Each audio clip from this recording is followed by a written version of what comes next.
This is February 15th, Tuesday morning, February 15th. And everybody forgot Lincoln's birthday on the 12th. I did not. No. And what's become President's Week is next Monday. Next Monday. So get ready for all the skiers to come, we hope. And we're moving on to S-178, which is a one-page bill. And usually they're rather simple and we just, deal with them, but this one may be a little more complex. So Eric is going to walk us through the bill, and then we will hear from some witnesses. Sounds good. Thank you, Senator Sears, and good morning, everybody. This is Eric Fitzpatrick with the Office of Legislative Counsel here to walk the committee through Senate Bill number 178. S-178 is entitled An Act Relating to Supermajority Verdicts in Civil Trials. And as Senator Sears indicated, it's in terms of language, it's pretty short, but there's some background to it that would probably be useful for the committee to know in terms of understanding where the language came from. But the big picture, the gist of it is that currently, and it applies only to civil trials, I should say, this doesn't have anything to do with criminal trials. It's a proposed legislation with respect to civil trials in the superior courts in the civil division for the most part. And the proposal is that currently those civil trials have juries of 12 members. And there's a default, though, that permits the parties to stipulate otherwise. So in other words, your default is 12 members. That's how many people are in the jury, but the parties are able to stipulate to another number if they so choose. Stipulate means they agree amongst themselves, and all the parties would have to agree on that. Essentially, the proposal that you have in S-178 sort of reverses the default and the standard approach. So under the legislation that you see in the bill, the standard civil jury would require a 2/3 majority verdict. So it wouldn't have to be unanimous. It would have to be 2/3 of the members on the jury would have to agree, and so that would be your default. Your default is 2/3 would have to agree. There is a provision that permits the parties to stipulate otherwise. So if the parties decided that they wanted to have a unanimous verdict, they could agree to that amongst themselves. They could stipulate to it. But if they did not do that, if they did not stipulate otherwise, then the 2/3 rule proposed in the bill would apply. So that's Eric? essentially the big picture of how it would work. Eric, Yeah. Yes, Senator Baruth. just wondering, currently, without this bill taking effect, if the parties stipulate to fewer than 12 jurors, can they pick any number, or is there an automatic step down to some other number? Well, let's look at that's an interesting question. I'm going to, share my screen. I was going to actually point the committee to the language in Vermont Rule of Civil Procedure number 48. So that will segue right from your question, Senator Bruce. So I'm going to pull my screen up real quick.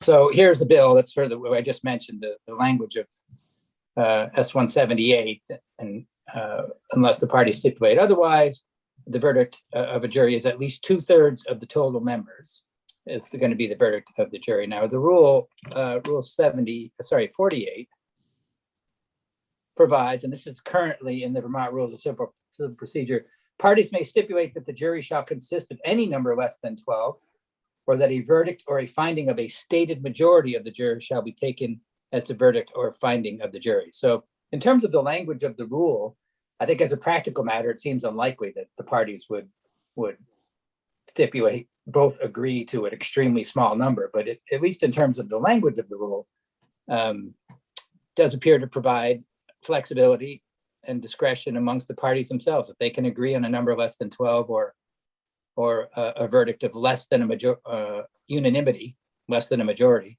or a stated majority, I should say, then that's permitted. May I ask a follow-up? Oh, Yes, please. Go ahead, Senator White. so does that mean that the way this is written, that right now, both parties could agree that a lesser number than 12, than a unanimous decision could be there? So this is using, they could do it, but the default is it has to be unanimous, whereas the bill is saying that the default is the supermajority unless they agree to unanimous. Does this not imply that they already have the ability to say that they don't need a unanimous decision? Yeah, I think everything that you just said, Senator White, is correct. Yep, that currently they have the ability to agree that it would Yep. be, that it doesn't have to be unanimous, but that the default is different currently than the proposal in the bill. I think you So we're you just got it turning it upside down. Yeah, you're reversing it. Yes, I Yeah, think that's okay. exactly right. Okay, thank you. Yep. Just Just so as a it's, little, sorry, go ahead. Sorry. just so it's clear, Eric, S-178 would make clear that a 2/3 majority, Rule 48 doesn't. It's a stated majority. So Rule 38 could be a 8-member jury, and if 5 of the 8, if they had agreed to it, 5 of the 8 could render a verdict. Is that correct? Under current law or current rule? I think I followed that, Senator Sears. Are you say under, or currently, in other words, the parties could agree to say they were going to have an 8-person jury. Right. And they could also, under Rule 48, they could also agree, if they wanted to, that there would be an 8-person jury and 5, and if they got a majority of 5 people to agree, then that would be the verdict. They could agree to that. Yep. Yeah, under current law. Under S-178, it flips that around, as Senator White noted, and so that it would need to be 2/3 of whatever number of jurors. But it doesn't tell us the number of jurors. That's still up to the parties. Is that correct?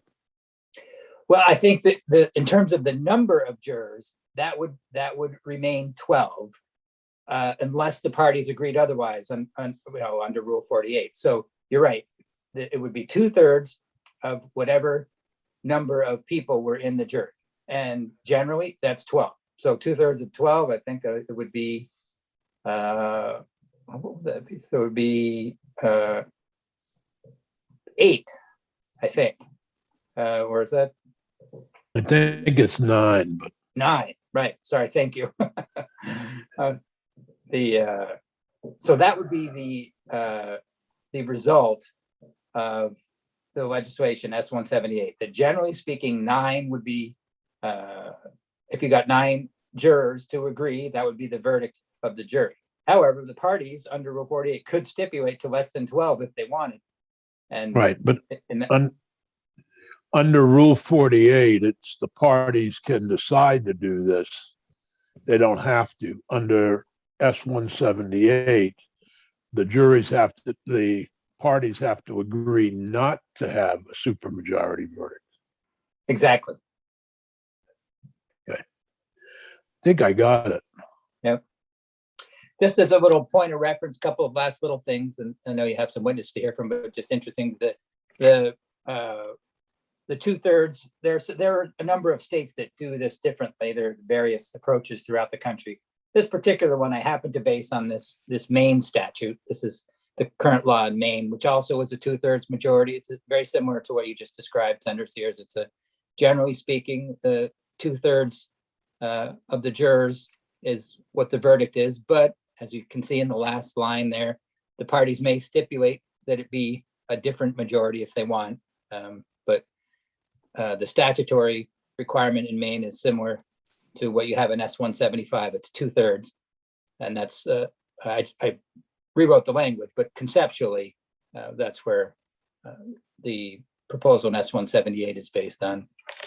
And the last thing I just wanted to point out to the committee is that the right to trial by jury is in the Vermont Constitution in a couple of different places.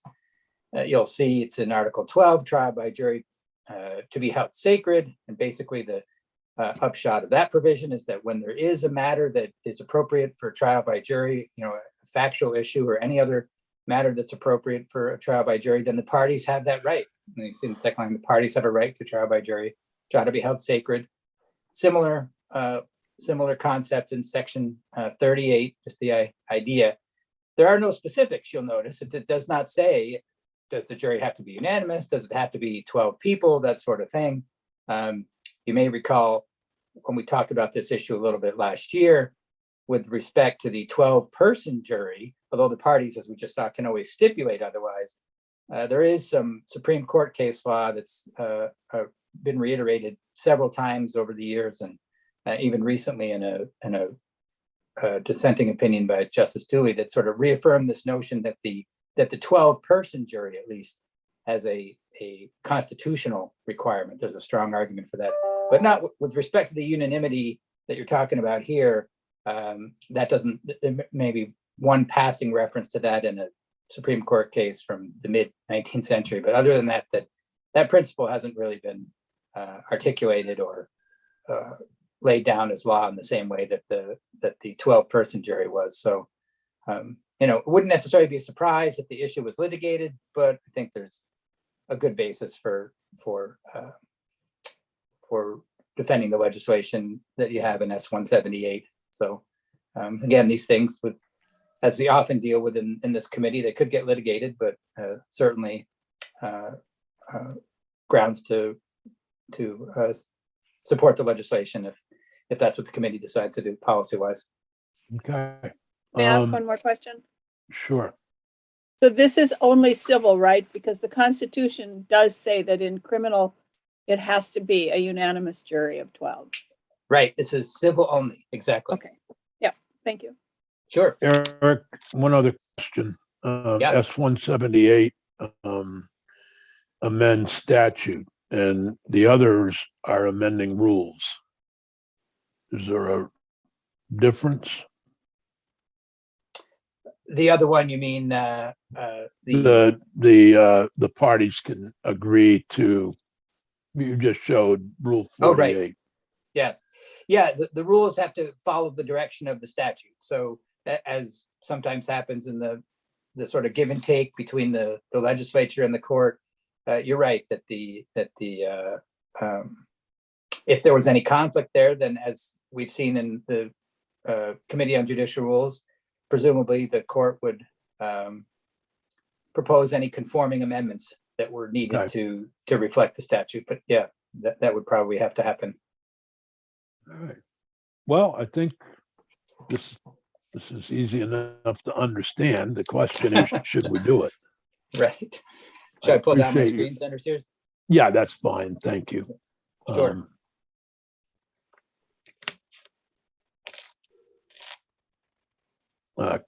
Our first witness this morning is Christopher Maylie, representing, what did I do with my agenda? I just had it out there. I just had it so I knew what I was doing. And there it is. Chris Maylie is representing the Vermont Association for Justice. Chris, welcome. Thank you. Good morning, Mr. Chairman. I appreciate the opportunity that the committee is providing for my organization to talk about their support of the bill. I'd also like to thank you, Mr. Chairman, for introducing the bill. I'm a trial lawyer and I work in Burlington. I've been before this committee a number of times, but just as a reminder, what I do is I represent individual Vermonters and their families. I've never, in my career in Vermont, represented a corporation or an insurance company or any moneyed interest of any kind. I only represent individuals. And the organization that I'm chair of the legislative committee of and have been for over 10 years also has that same kind of practice, that we represent people who are going into court and trying to get their grievances dealt with through the judicial system. And so when we talk about this bill and we talk about fairness, we will have the prism of one side of the table, meaning the plaintiff's side, and what may be fair to plaintiffs. And then we'll hear from the two major insurance defense firms in the state of Vermont opposing the bill. And so I want to work through what that looks like in terms of fairness. We want fairness to both sides. We want to be open-minded about this, and reasonable minds can differ on this issue about how we decide disputes. I know there's social science that may be talked about, that literature that can go on both sides of this. But what I want to share with you is the perspective of folks that I represent and what it looks like in the trenches in that perspective. And by way of example, I represent a client by the name of Halima. Halima came here from Kenya. Her parents were in Somalia. They made their way to Kenya, and then they got to Vermont. And Halima did well enough at Burlington High School to get into Champlain College. And while at Champlain College, she was walking back to her dorm and she was hit in a crosswalk by a distracted driver. And I've talked to Halima about the judicial system and what it looks like for someone with her background.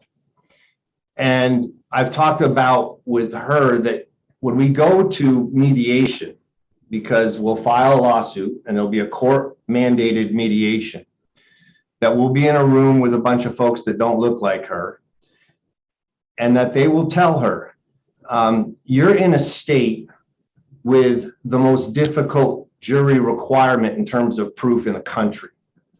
You're in a state where you have to convince 12 people of all your elements of proof. You have the burden of proof as plaintiff, and you're going to have to prove all of those to all 12.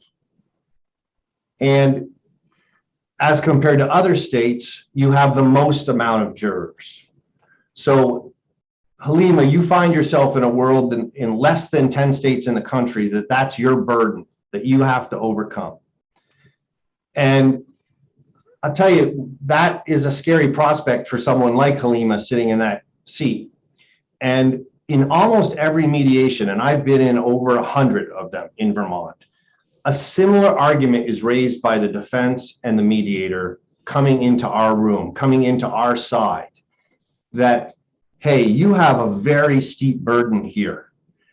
Vermont is particularly tough for plaintiffs. You have to convince all these folks. All it takes is one irrational person.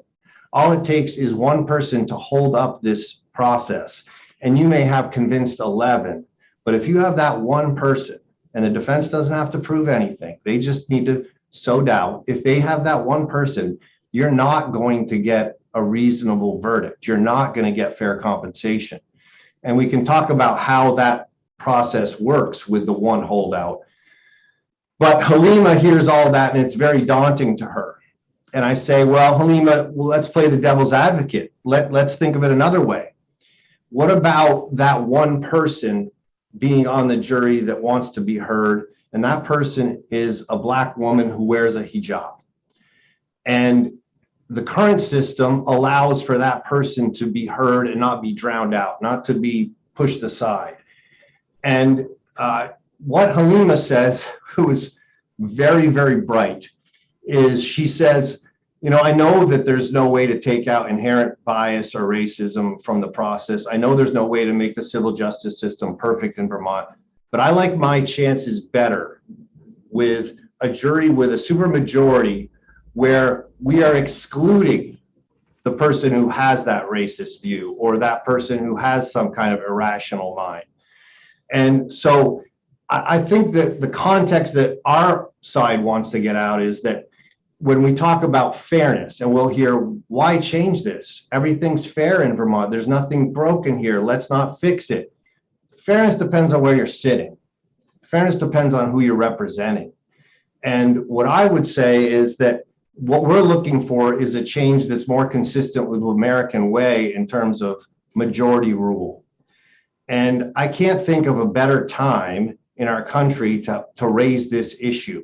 We can't talk about a more divided time. We can't talk about a time where there's not more voices from the fringe, from extreme, rabbit hole, conspiracy theory minded folks that could come in and they can jam up a process and get in the way of a resolution.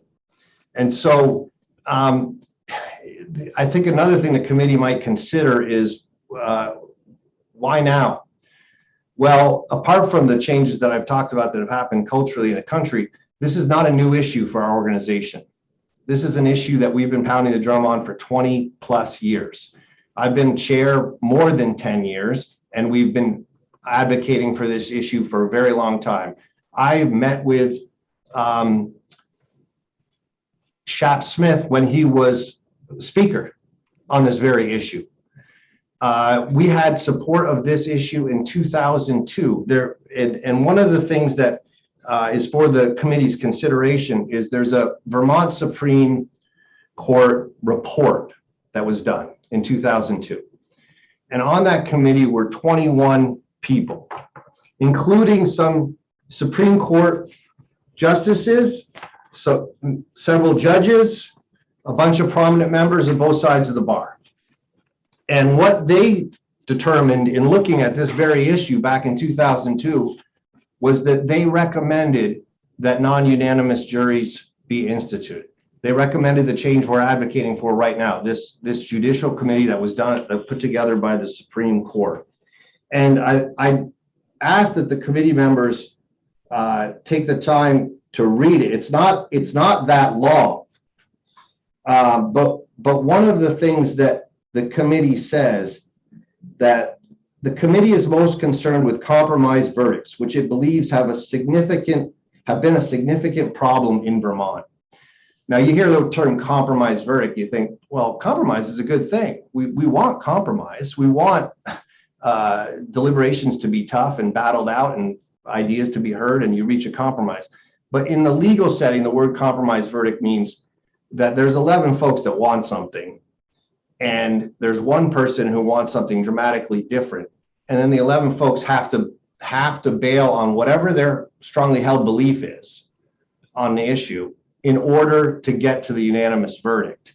And so that's a compromise in a bad way. So what the committee said, that says, as Justice Lewis Powell once observed, the unanimity requirement leads not to a full agreement among the 12, but to agreement by none and compromise by all. In civil actions where a jury must be unanimous to determine both liability and the amount of damages, the opportunity for one or two jurors to force a significant compromise is apparent. Research also supports the conclusion that unanimous verdicts are no more reliable than a supermajority verdict. For example, in which a 10 of 12 is needed, very often the holdouts are not being rational.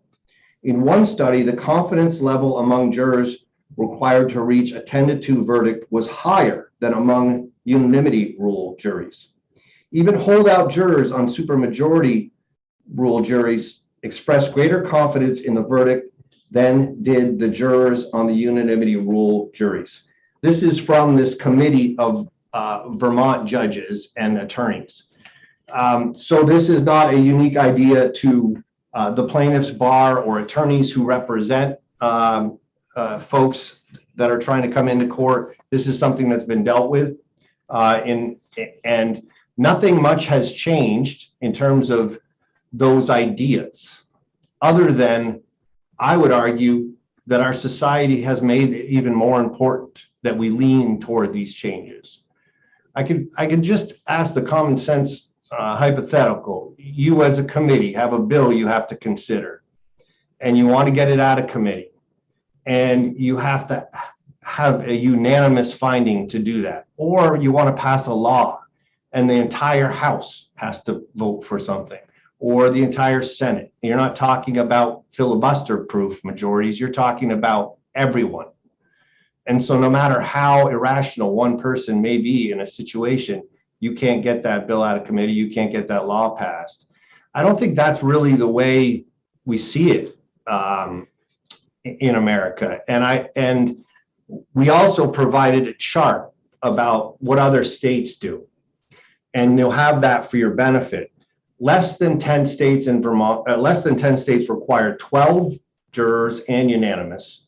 More states than not have supermajority. So we're asking for something that is more in the norm than the other states, and that Vermont really, if you look at it in the laws of the other states, has the most stringent requirement in terms of proof. So we on our side think that if this change is made, at the very least, the leverage points that I described at mediation are dramatically going to change. Whether it's really true that it's an easier path for a plaintiff with a unanimous jury or not depends on who's in the jury box, right? I mean, you could have a case where the holdout, the one of 12, is irrationally in favor of the plaintiff. I know that has happened. Harry Ryan, who's an attorney in Rutland, he's in support of this bill. He has been on the defense side for many, many years. And he shared the story that he tried a case in Vermont, and there was a hung jury, and 11 wanted to find for the defense. And they came out, the 11, and afterward he was talking with the jurors, they were apologizing. They were saying, we had it all figured out. We were with you. But there was one person that held out for the plaintiff. So it depends. It can happen either way. But I would argue that either way, that's not a fair outcome. I mean, if I as plaintiff can only convince one person, then I think I should lose. So we'd ask the committee to just sort of take the big picture view of this. Think about how disputes are resolved. Think about the society we're in now in terms of what people bring in with biases and ideas and beliefs. And, hear the testimony of others and hear the experience that you'll hear from Ben in Maine about what they've dealt with this law. And I'm hopeful that you would consider a change, and a change that will I think bring fairness, at least from the perspective that where I sit and where I've sat for 20 years, and my organization made up of about 200 attorneys believes the same thing as in favor of this bill. So thank you for the time, and I'm happy to answer any questions people might have. Senator Bruce, or yes? Mr. Chair, you're muted. Oh, that's why. Okay, go ahead, Senator Bruce. Sorry. Thank you, Mr. Maylie. I appreciate it. So I'm wondering, you describe a scenario where one person is irrational or biased and they can hold up the works. I think it's in some ways just as easy to imagine a situation where you have one person who's principled and perhaps sees more accurately a situation and therefore differs. But putting that aside for a second, if what we're talking about is the one person, the holdout, the irrational person, I'm wondering about the 2/3 bar, because in the Senate, say, if you want to suspend the rules, that's a 3/4 bar that you have to hit. So let's say we have a 12-member jury, 2/3, that's still a number of people dissenting. You've got a chunk of people there who see it the other way. So I guess my question to you would be, why 2/3? Why not 3/4, let's say? That's actually a great question. And I don't know that there's magic, frankly, in either. When the Supreme Court committee was constituted, their recommendation was an 80% number. And so I hear you loud and clear that I don't know that 2/3 is somehow magically better than 3/4. And I think the main problem we're talking about is the 1 or 2 or 3, or the holdout situation is the thing that we really think gets in the way of fairness. So we're open to discussion about how that could break out. and consider what what was recommended back in 2002, which was the 80%. Thank you. In 2002, you provided us with a 14-page document from the Vermont Supreme Court of a study done. And I wonder if you could, they had recommended, one of the things that I read that it struck me was, of the three, the committee is most concerned with compromise verdicts, which it believes have been a significant problem in Vermont. As Justice Lewis Powell once observed, the unanimity requirement leads not to full agreement among the 12, but to agreement by none and compromise by all. In civil actions where a jury must be unanimous to determine both liability and the amount of damages, the opportunity for one or two jurors to force a significant compromise is apparent. They talk more about the 10-2 verdict, but is that, basically this is from 2002. Here we are in 2022. Has anything changed? Yeah, thank you, Mr. Chairman.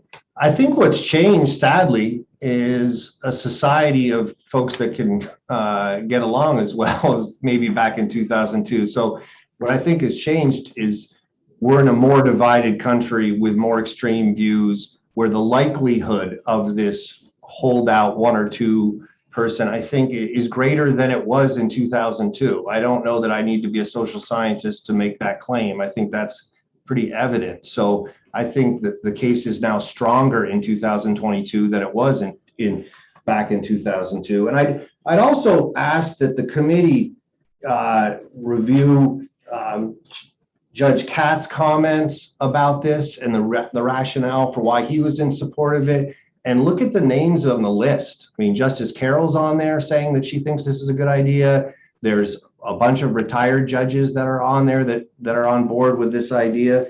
And I'd also ask that you consider the lone dissenting voice. There's 21 members. The lone dissenting voice was Shap Smith's former partner, Sam Hoare, who worked at the defense firm Dent's. So I think it matters what these folks concluded back then, even if it's 20 years ago. And I think it's applicable and even stronger now. Mm-hmm. Thank you. Any other questions? It is quite a lineup on the committee that looked at that. What do other states do?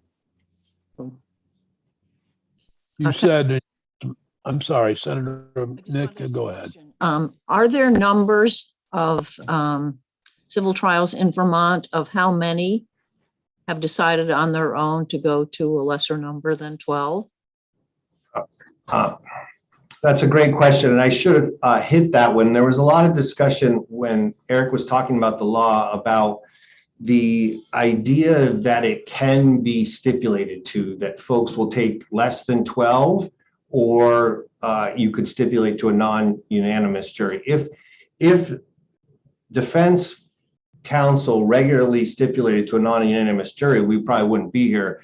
I've never had that experience that the defense has said, we are willing to take a non-unanimous jury. I'm sure it's happened, but by polling loosely my colleagues, it's very, very rare.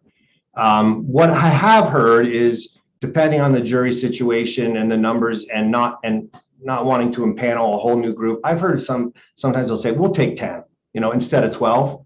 But most of the time, it ends up heading toward 12. And in federal court, it can be as low as 6 and it's done. But in state court, more often than not, I think the leaning is toward 12.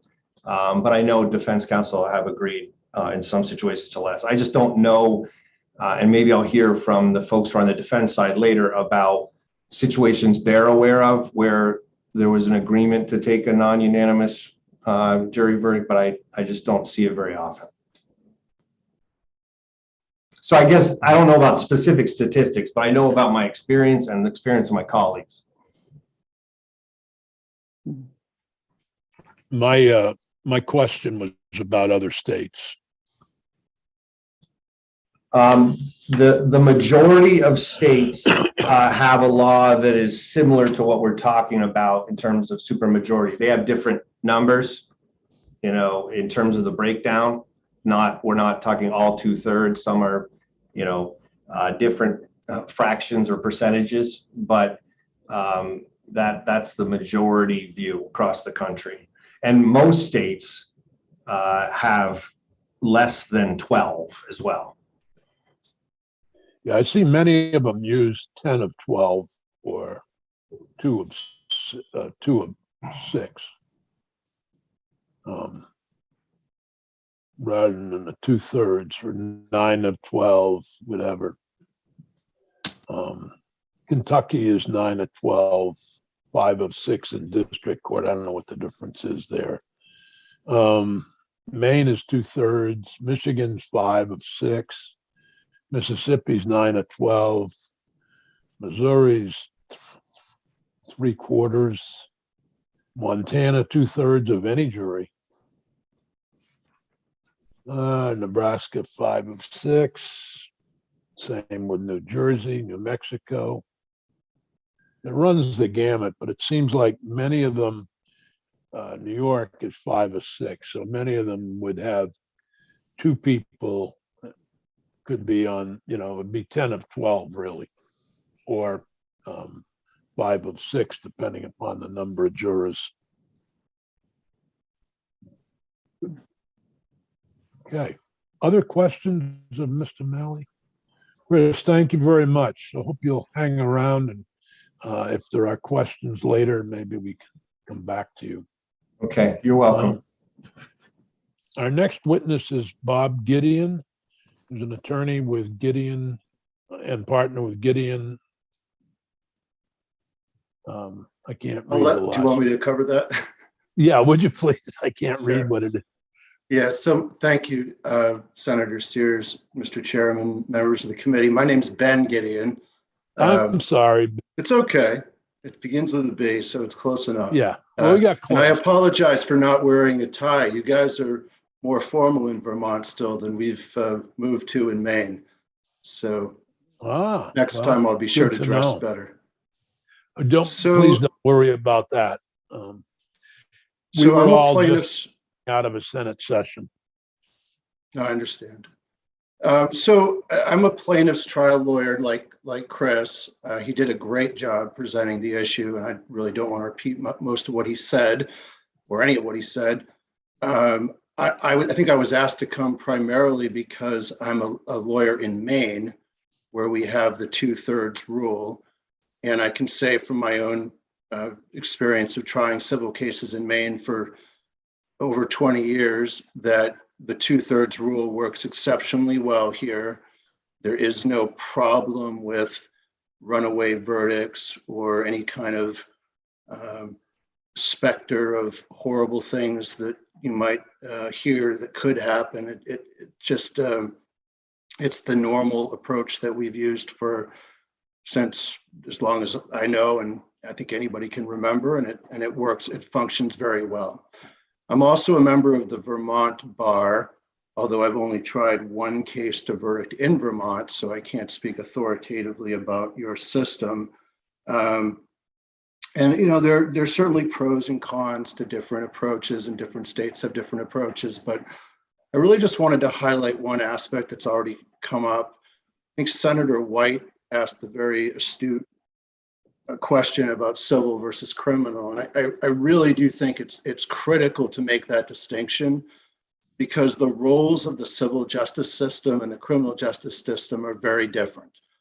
In the criminal system, all of the rules are really set up to establish the time-honored principle that it's better to let 11 or 9 guilty people go free than to convict one innocent person. So you have a beyond a reasonable doubt level of proof, and you have a unanimous verdict requirement. And the idea is that the state, with all of its advantages and all of its resources, investigative, prosecutorial, if they can't convince everybody on the jury to reach a unanimous verdict, they really shouldn't be, sending somebody away for the rest of their life or for decades of time.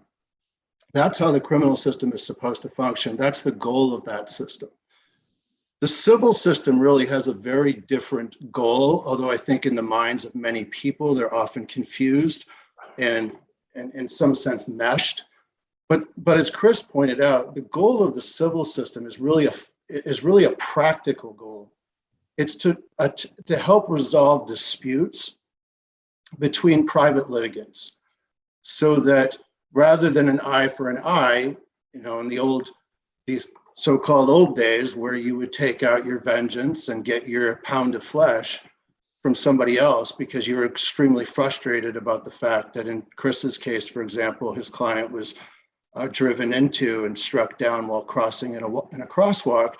We don't allow people to go out and take that vengeance out against the person who did that to them or exact that kind of revenge. What we do is we dissipate that anger and that energy in the populace through a civil justice system. The goal of it is to give fairness to the litigants and the parties. And the problem with the unanimous verdict in the civil system is it often doesn't achieve that goal. It's just the reality of the situation. And that is a different goal than what we're trying to do in the criminal system. And that's why all of these states, the 27 states that Senator Sears was alluding to, that have unanimous requirements in criminal cases, have elected to have non-unanimous requirements in civil cases, because they recognize the two systems serve different functions. And let me explain in a very practical way, I hope, that is understandable to people who don't do what Chris and I do for a living, what the problem is with a unanimous verdict in a civil case. The term compromise verdict was used before, and I just want to really highlight that, because Chris did a good job of saying compromise verdict is a term of art in our industry. That doesn't mean exactly what it sounds like, because the word compromise is something that's generally has a positive connotation. In the civil trial world, like Supreme Court Justice Powell was alluding to, the term compromise verdict is a synonym for illegal verdict, a verdict that ignores the law. So the jurors are not doing their constitutional duty of applying the law. Instead, they're ignoring the law, and for convenience sake, they are compromising on the law.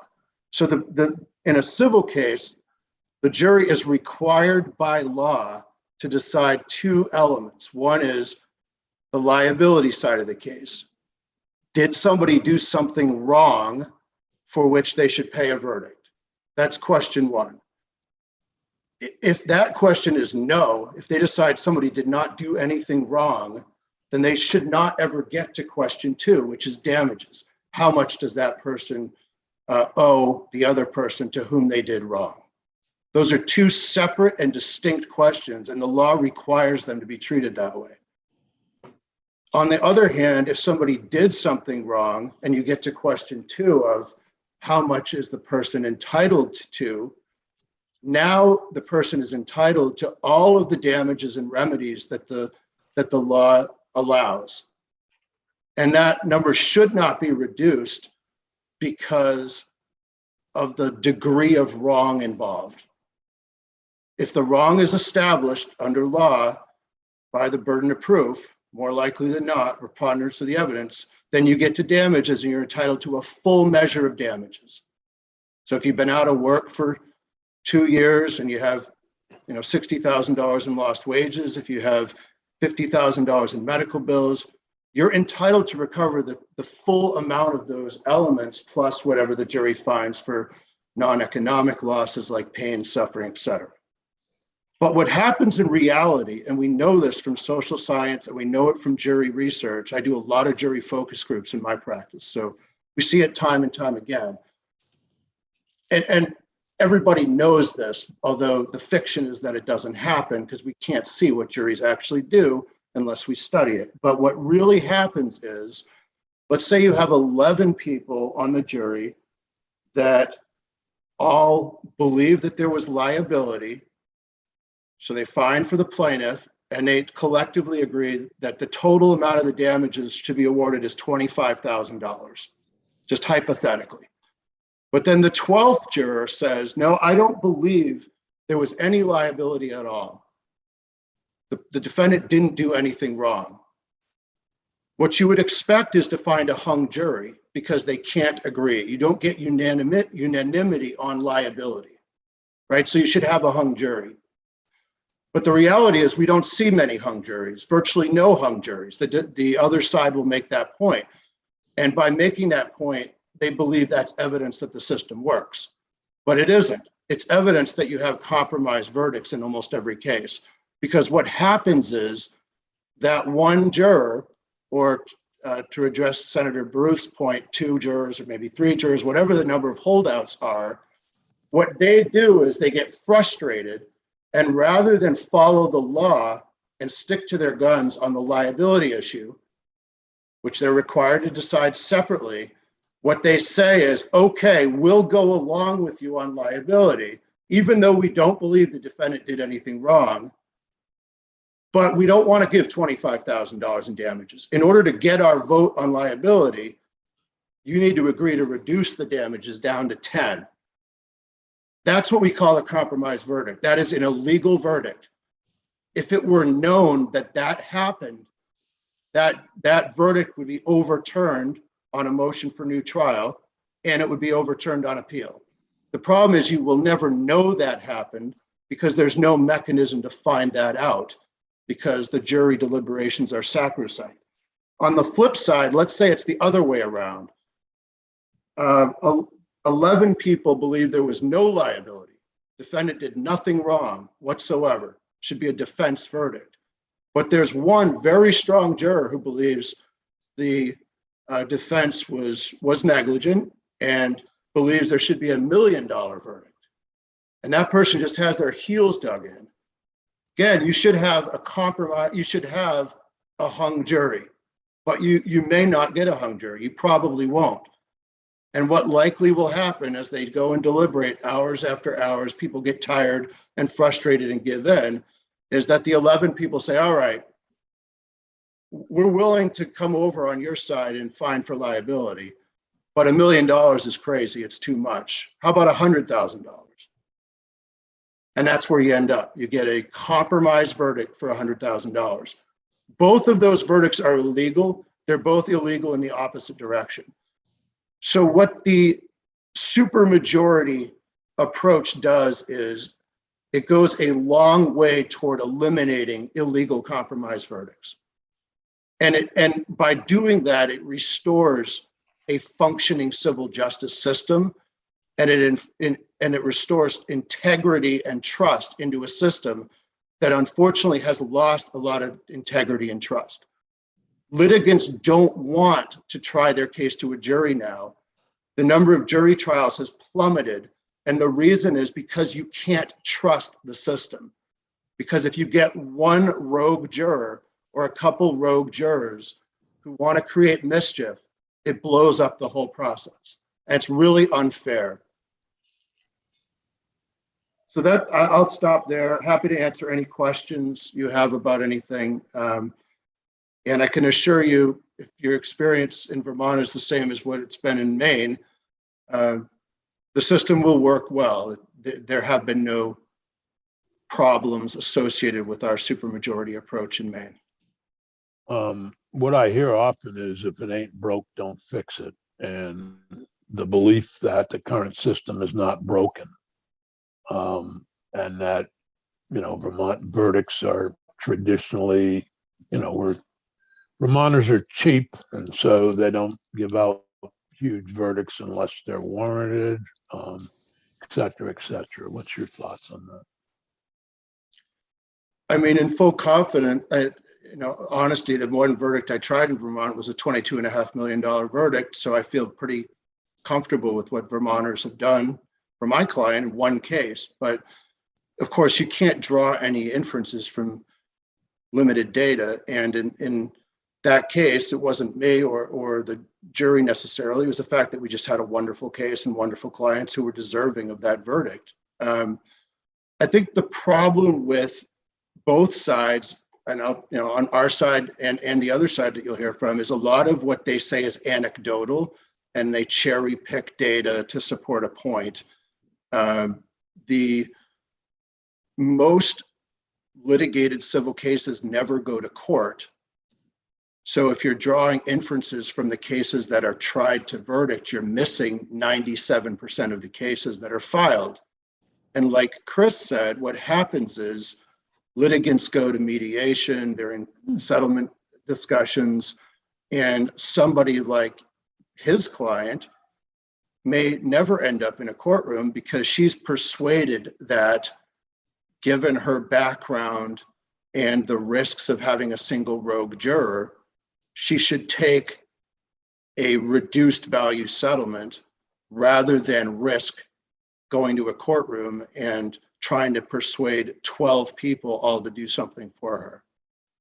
And you see, I mean, so that data is not reported. You don't see that, how many people never end up in the courtroom. And then the other point, Senator Sears, is that the compromise verdicts I'm talking about happen every single day. That's what the committee found that studied this. And there's no way to know that unless you study juries outside the context of real cases, because you can't go behind the curtain and see what they're doing in deliberations, other than ask the folks who are coming up and presenting the other side how many hung civil juries there are annually in Vermont. I don't know the data myself, but I would guess that the answer is close to zero. And does that mean that in every case, 12 people all agree on something, both the liability and the damages issues?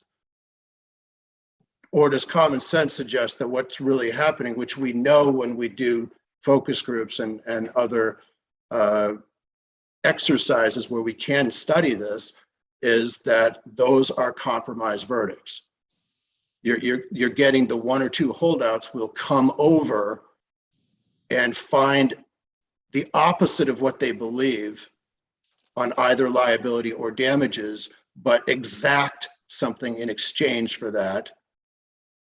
And so you have people that are paying out verdicts that should have gotten a defense verdict because there's a compromise in favor of the plaintiff at a lower dollar award, or the opposite, where a plaintiff is really deserving of full appropriate compensation, but there's one juror who doesn't want to find liability, and in order to come over, they're cutting their damages substantially. And the likelihood in any single case where there isn't one or two people going in one of those directions, just based on common sense and what we know about our polarized population, we can suspend belief and say that that's likely, but we all know it isn't, right? Yeah. I'm kind of jumping ahead, if I might, just one more question on Senator White. I can just now see the governor's veto message. If this were to pass this committee and pass the Senate and the House and get to his desk, this is going to make Vermont more unaffordable. Your insurance rates are going to increase, blah, blah, blah. I mean, I've read so many of those that it just, I think there's a form. So do you have any evidence that Maine's insurance rates are much higher than Vermont's?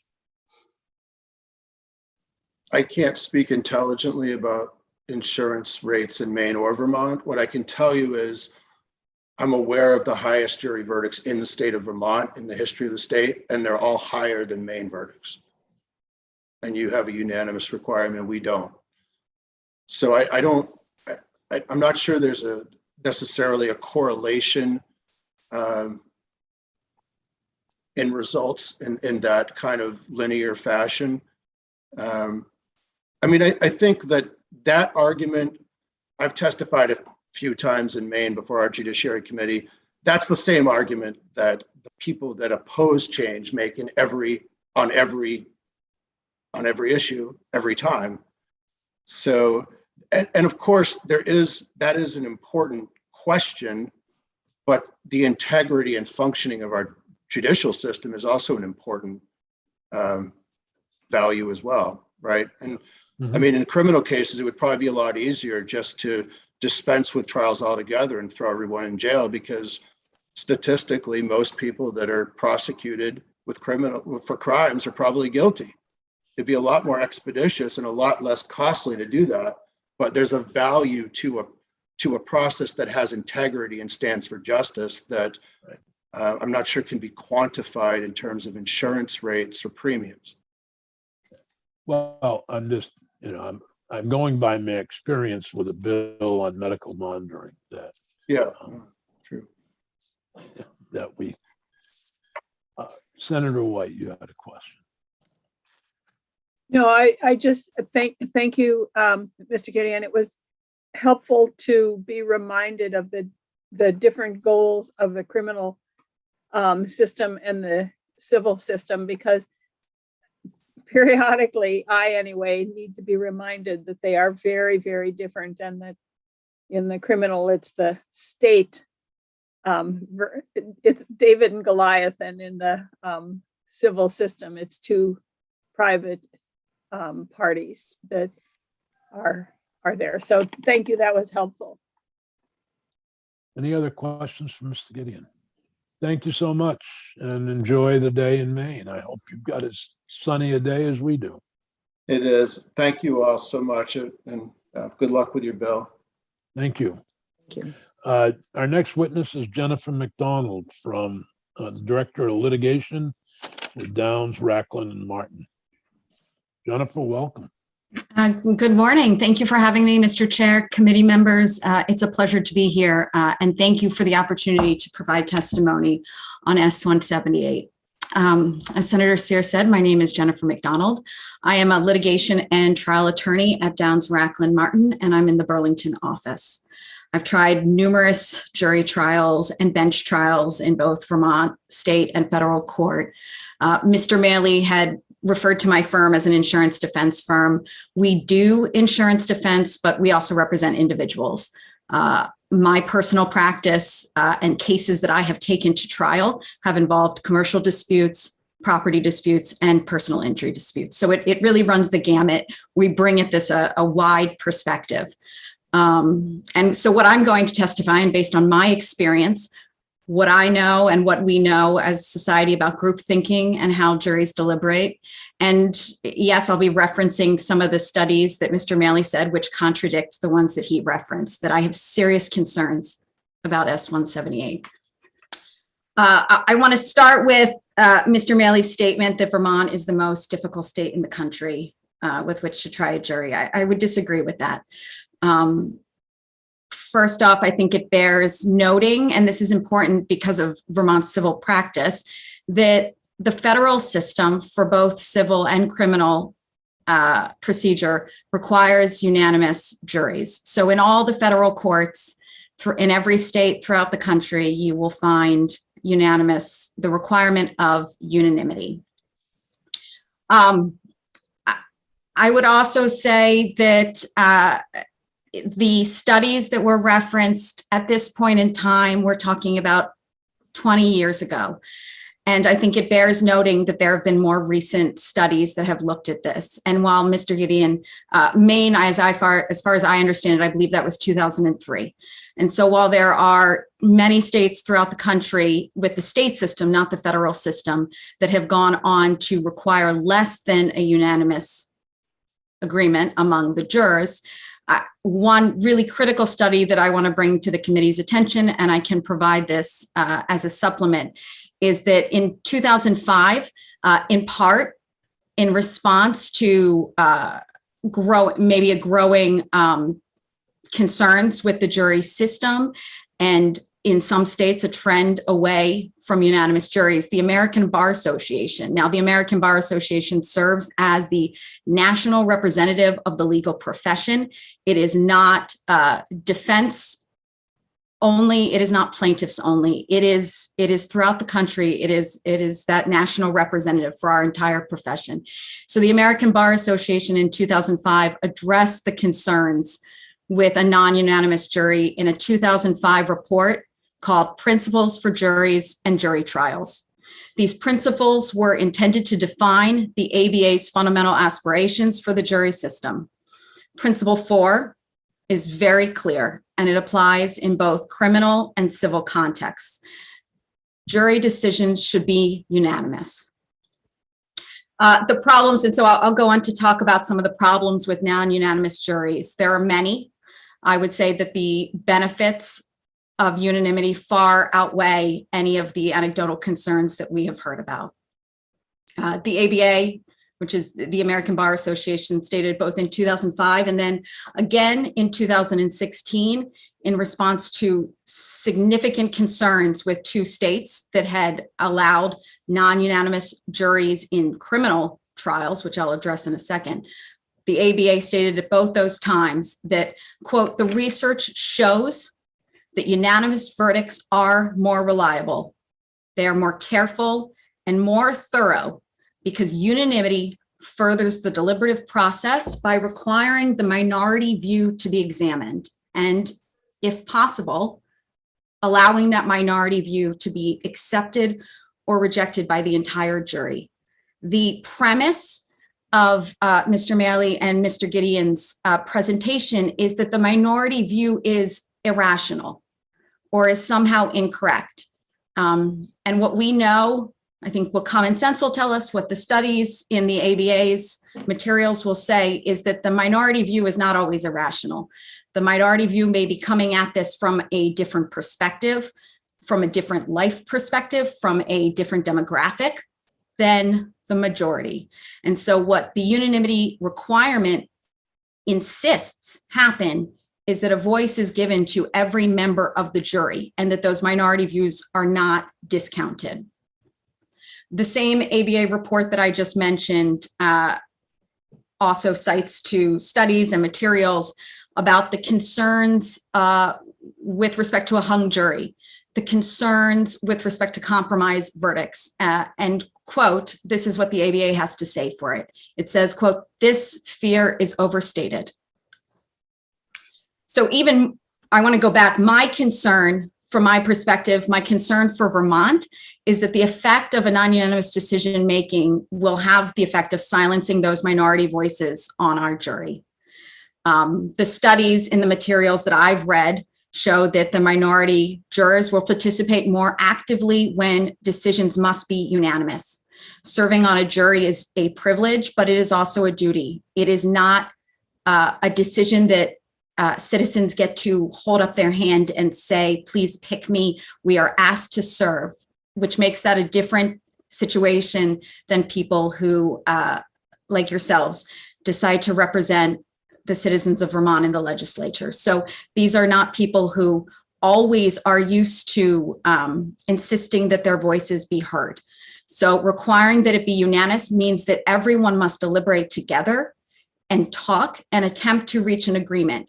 And the problem with non-unanimous juries is that once that quorum is reached by the majority, they no longer need to consider those minority voices. They are no longer important to the process. And that means that there are people who will serve on the jury whose service and voices no longer matter. Again, it is, I think, I just want to reinforce this idea that with a non-unanimous jury, there will be people who do not get a vote. So the effect is silencing those voices. And if any voices on a jury do not matter, that is what will undermine the system.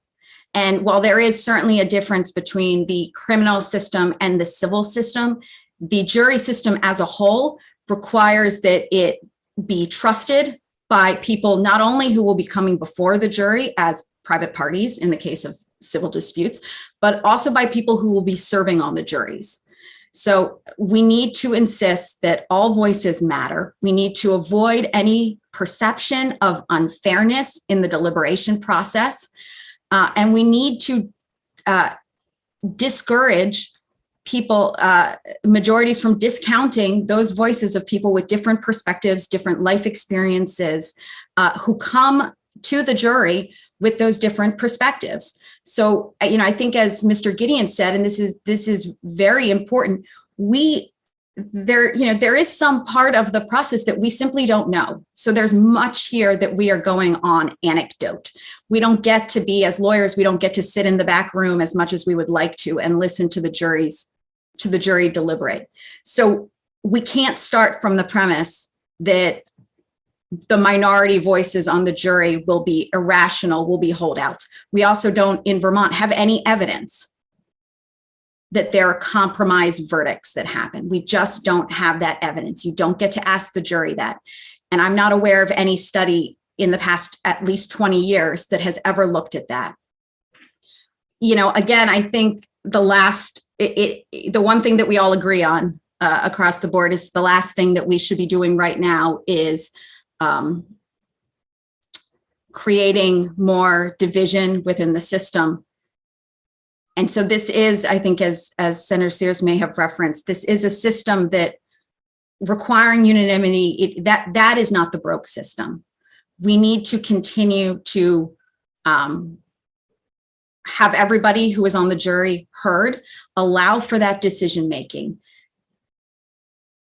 I'm not aware of, I can say if we're going to talk about anecdotally, I'm not aware of an extensive problem with hung juries in this state either. I can say from my firm, and my firm is the largest in the state. And so from the current attorneys in litigation and trial practice at Downs, Racklin Martin, we have well over 100 trials among us. And I'm aware of maybe one.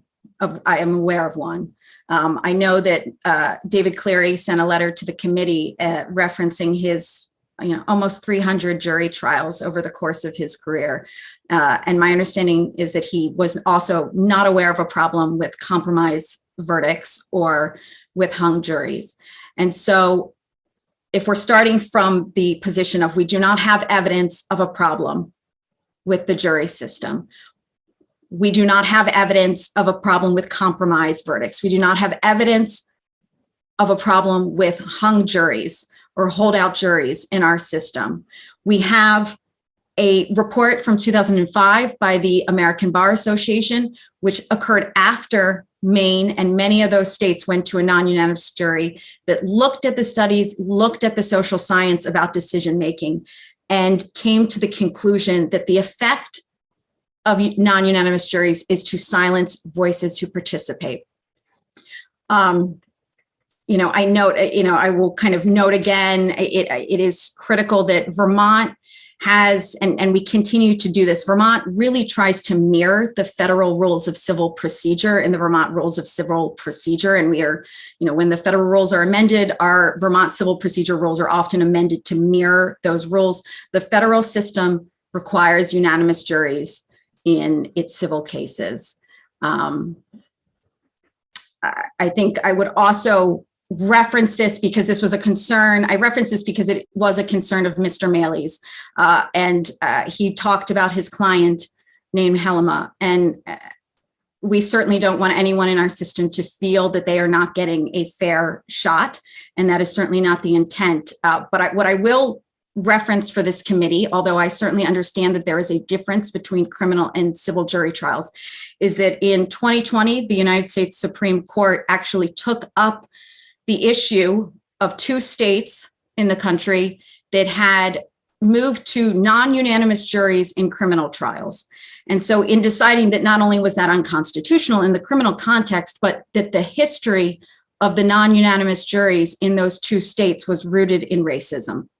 And so I certainly can't say what all of the other states in the country have done, but I think it would be important to read that Supreme Court decision. It's Ramos v. Louisiana.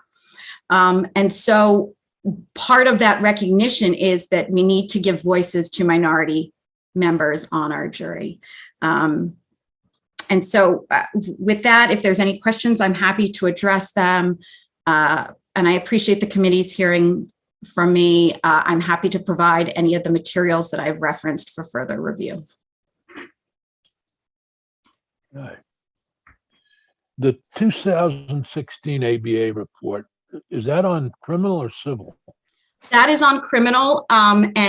Excuse me, the 2016 report addresses the criminal issue as it pertained to those two states that I just mentioned. The 2005 report, which is the principles for juries and jury trials, that still remains the ABA's position, and that pertains to both civil trials and criminal trials. And actually, again, I'd be happy to provide it. There is a lengthy discussion of social science that was referred to in that report. Yeah, I was just looking at the 2016, and that was Oregon and Louisiana. That's right. I believe. Criminal, though, criminal cases, not civil. That's correct. Yep. Okay. Questions for Jennifer Mcdonald? None. Jennifer, thank you very much. Eric, and if you could join me for a moment, or join the committee for a minute. Can you do some research on the other states and or find out for us? Never mind. I'm wondering what we can find out from other states' experiences, if there are any reports out there. And I don't have a link to the ABA report from 2005. Was it 2005? ABA, yeah. Yes, and would it be happy for me to send that to, or helpful for me to send that to Peggy? Yeah, that would be helpful, if you could, please. Yeah, I can certainly send her Sears, take a look at it. I know we have a chart that was provided that indicates what the different approaches are in the different states, but we could certainly look around and see if there's any. Sounds like you're asking more about whether there might be perhaps similar to the ABA. Reports based upon problems encountered or things that, you know, whether their Supreme Courts or whatever court is up above, you know, what kind of experience they had.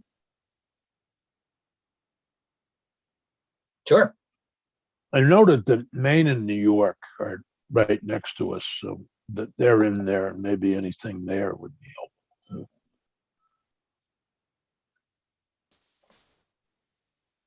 Any other questions for the committee? From the committee for Jennifer or Chris Maylie, who's still on board? Okay. Any other information committee would like to look at before we pick up this bill next week? I'm kind of thinking personally, if we go forward with the bill, a number may be better than a 2/3. Many of the states have 9, you know, 4 of 5, you know, whatever. A number is much easier, I think, to deal with than 2/3. So that's just a suggestion. But, you know, Senator Nika. Do we have the David Clary letter or whatever he sent in? Somewhere I've seen it, but I don't know if Peggy posted it on our committee page. Probably should. Doesn't ring a bell, but let me look. We also got it in our emails. I think we got it personally from emails, and From David Clary? Yeah. yeah. Okay. Let me see if I can. Did you get it, Yeah. Peggy? I just found the email. I did not post it, but I certainly can. Well, that's, I mean, we get thousands of emails. Yep. So and I literally mean that, thousands. Yeah. Oh, Yeah. It's in your email, Senator White and Senator Nika. okay, I thank can you. forward it. I can re-forward it. Okay, that'd be great. All right. Can you notice, get Ben, Peggy, send him a note that we're ready anytime he is, Yep. and we will break for 10 minutes Okay. and go on to the other bill.